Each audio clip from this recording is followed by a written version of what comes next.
नमस्कार. निवेदक विठ्ठल पवार या माझ्या यूट्यूब चॅनलमध्ये आपल्या सर्वांचं सहर्ष स्वागत करत आहे.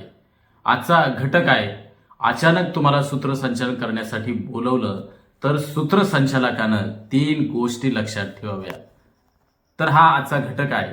बऱ्याच वेळा सूत्रसंचालकाला अचानक अनियोजित फोन येतो की सर तुम्ही सूत्रसंचालन करण्यासाठी कार्यक्रमाला या. अचानकच, आणि कार्यक्रम एक 2 ते 3 तासाच्या अवधीवरती असतो. काही वेळेस एक अर्धा पाऊण तासाने कार्यक्रम सुरू होणार असतो आणि अशा वेळेस कार्यक्रमाचे संयोजक, कार्यक्रमाचे सौजन्यकर्ते जे आहेत त्यांचा फोन येतो आणि सूत्रसंचालकाची अशा वेळेस धांदल उडते, तारांबळ उडते. सूत्रसंचालन कसं करावं हे जमत नाही. तर अशा वेळेस ज्यावेळेस तुम्हाला अचानक सूत्रसंचालनासाठी बोलवलं जातं तर त्यावेळेस सूत्रसंचालकाने 3 गोष्टी लक्षात ठेवाव्यात. प्रथम, तुम्हाला कार्यक्रमाला बोलवलंय तर तुम्ही देखील इतर वेगळ्या कामात असता आणि ते काम बाजूला सारून त्या सूत्रसंचालनाच्या संबंधित कार्यक्रमाला तुम्ही महत्त्व देता.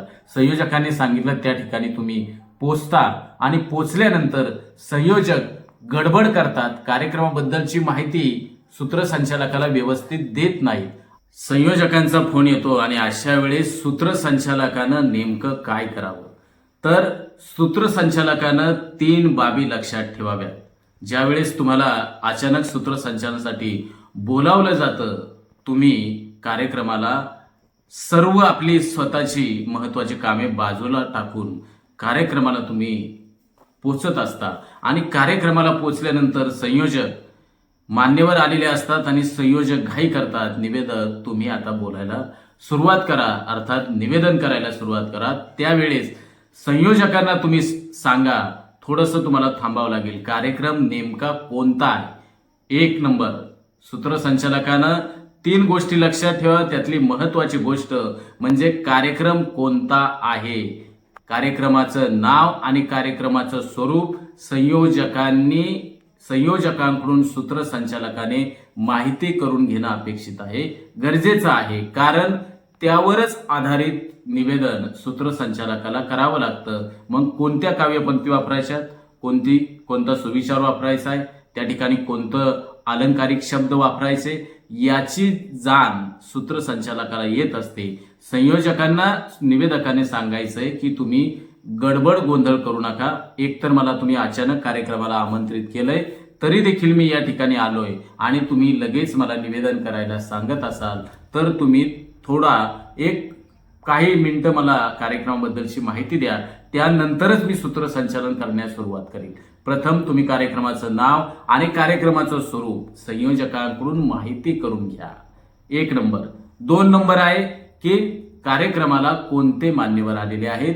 एकदा व्यासपीठावरती सूत्रसंचालकांनी नजर फिरवावी आणि कार्यक्रमाला कोणकोणते मान्यवर आलेले आहेत हे सूत्रसंचालकाने पाहून घ्यायचंय. त्यानंतर जी तुम्ही कागद आणि तुमचे जे पेन आहे तर त्याने लिहून घ्या आणि उतरत्या क्रमानं त्या मान्यवरांचा नाव आणि त्यांचं पद सूत्रसंचालकाने वहीमध्ये लिहून घ्या. संयोजकांना विश्वासात घेऊन मान्यवरांची नावे पदासर टिपून घ्या आणि त्यांचा सन्मान कोणाच्या हस्ते करायचा आहे. नंबर 2 आपण पाहतोय, त्यांचा सन्मान कोणाच्या हस्ते करायची याची संयोजकांकडून सर्वतोपरी माहिती सूत्रसंचालकाने करून घ्यावी. तसेच कार्यक्रमाला जे संयोजकांच्या व्यतिरिक्त अन्य एक दुसऱ्या टप्प्यातले संयोजक असतात की एक प्रतिष्ठा म्हणून ते निवेदकाच्या कानामध्ये आणि निवेदकाला एक डिस्टर्ब करत असतात, त्यांना तुम्ही छोटेसे कागद द्या आणि त्यावरती संबंधित मान्यवर असतील त्यांचं स्वागत करायचं. त्यांना ती नावं लिहून घ्यायला तुम्ही ते नावं लिहून माझ्याकडे चिठ्ठी आणून द्या, मला डिस्टर्ब करू नका. हे त्यावेळेस सूत्रसंचालकाने ज्यावेळेस कार्यक्रम सुरू होणार आहे, कार्यक्रम सुरू होत असताना मान्यवरांचा सत्कार होत असताना जे लुडबुड करणारे संयोजक असतात, महत्वाचे संयोजक सोडून, तर त्यांना तुम्ही छोटेसे कागद द्या आणि त्यांना त्यांची संबंधितांची नावे लिहून माझ्याकडे आणा, हे त्यांना त्यावेळेस सांगायचंय.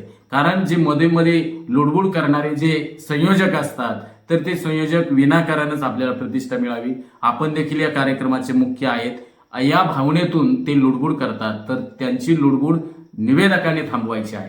हे नंबर 2चा आपण पाहतोय. कोणाच्या हस्ते सन्मान करायचा आहे, मान्यवरांची यादी सूत्रसंचालकाने फिक्स करून घ्यायची, कोणाच्या हस्ते त्यांचा सन्मान करायचा आहे हे देखील सूत्रसंचालकाने लक्षात घ्यावे.